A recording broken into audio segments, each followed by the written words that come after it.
welcome to The Traveling Introvert. So today we are going to talk about social media boundaries. And the reason this has come up is because I think as introverts we might find it slightly harder to say no and keep boundaries.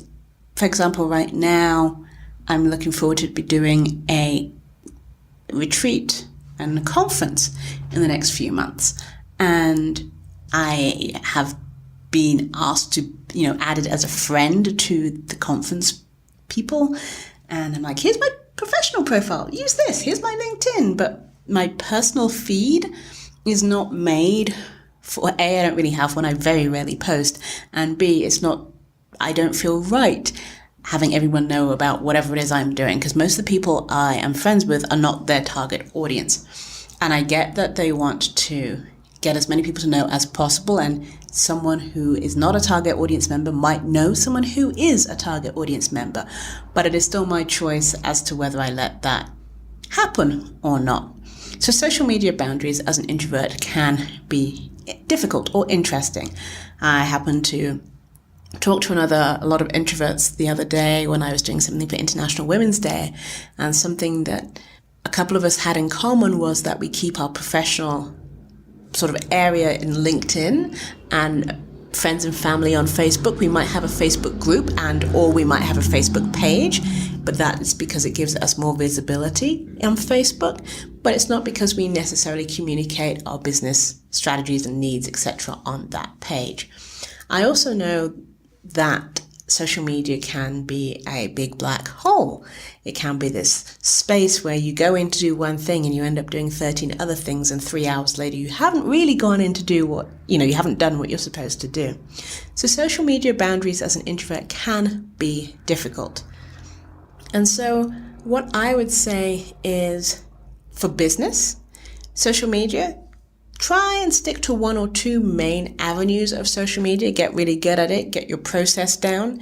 Figure out how often you have to post, what time you should post, what kinds of things you should post, and get that down so it's almost automatic, and automate it to a degree. You still want that personal touch, but you definitely don't want to be spending 5 hours a day on social media.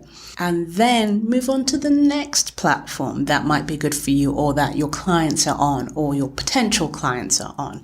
And then move on to the next one. But the idea is, as a business owner, is to concentrate on one. And don't concentrate on one for like a week. Please concentrate on one for at least 3 months so you get it, and you get it good, and you have your processes in place. So then you can outsource that. You can teach someone how to do that, and then you move on to the next type of social media. And the reason I say this is because it takes a while to figure out all the algorithms and what's going on, and tweak and test what is good, what works, what doesn't work.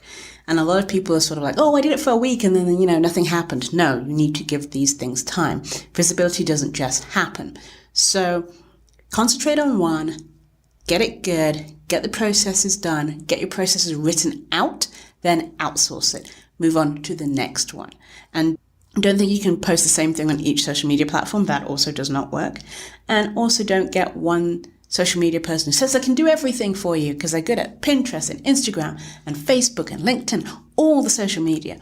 You might need a social media manager to coordinate all of those things, but one person is not great at everything, especially like the graphics and everything else that's needed. Each platform is different, and each platform needs a different type of engagement.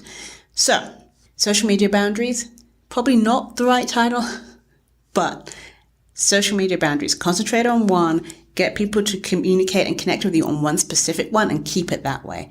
And then move forward from that. How do you deal I would love to hear from my listeners on how you deal with social media boundaries. What do you have on your personal page? Do you connect with all the people that you work with on your personal page? Or do you keep it very separate? Because there is this thing going on these days that people are like, well, you need to know, like, and trust someone before you can go and work with them. And apparently that know, like, and trust element means having access to your Facebook profile. So I'd love to hear what you think about that. Drop me a note, and you can email me at janice@thecareerintrovert.com. You can drop a note in the Facebook page, The Traveling Introvert, or on the actual website, thetravelingintrovert.com. Thanks, and see you next time.